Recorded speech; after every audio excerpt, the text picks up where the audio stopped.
السلام علیکم دوستانو، په نن ویډیو کې بخیر راغلی. دوستانو نن ویډیو کې به یو نوی فلم نه مسټیک رباسو، یعنی غلطه.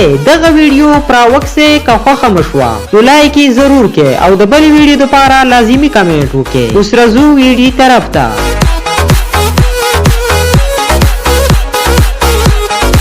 دلته چې کله شاسوار د کسانو ته لګته ویر کی نو که تاسو خیال وکړئ د نیم کسان هسې پکې لړه کیږي. کنی ویډیو سلو موشن کې وکسئ.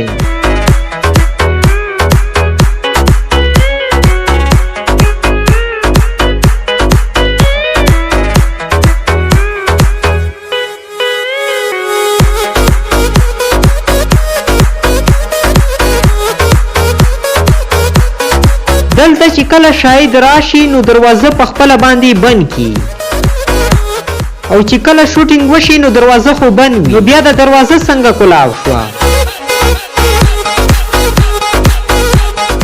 دلته چې کله شاهد د کس باندې گزار کوي نو که تاسو خیال وکړئ شاهد په کس باندې گزار نه کوي بلکې دلته چې کوم بتلان ایښي دي په دې باندې گزار کوي.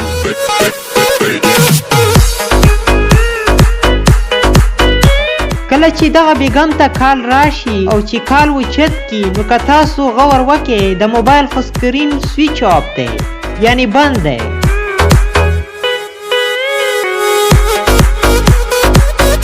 دلته که تاسو وکسئ د کس اول دلته ولاړ وي او چې دوباره هغه ځای ښیي نو بیا د بل ځای کې ولاړ وي. کني تاسو وکسئ دغه کس اوس خپل ځای ته د تللي کوشش کوي.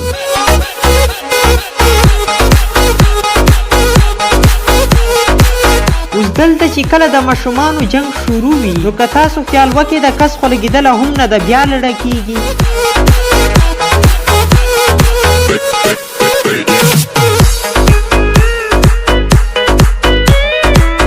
کله چې دغه ډمه ګډېږي نو که تاسو په ټمپیس کې وکسئ 14:10 بجې دي او چې دوباره دویم سین ښیي نو بیا 10:12 بجې، مطلب دا ده د دوی 1 غنټه 1 سکند برابر دی. واه! کله چې دلته شاسوار د جنې ته وایي چې اپل سپلینګ وکړه.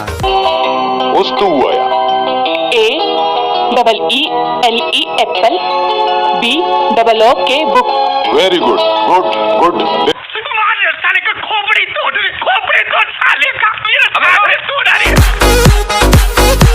دلته چې کله شوټینګ کیږي نو که تاسو وروسته وکسئ د خلک ورته خاندي. دلته چې کله شاید د کس تک راډی ورکوي د کس شا باندې لګتې شاپ دی او چې دویم سین ښیي نو شا پورک شي.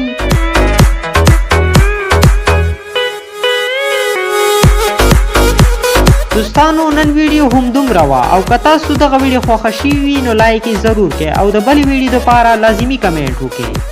اوس زه درنه غواړم اجازت د لوی الله په امان.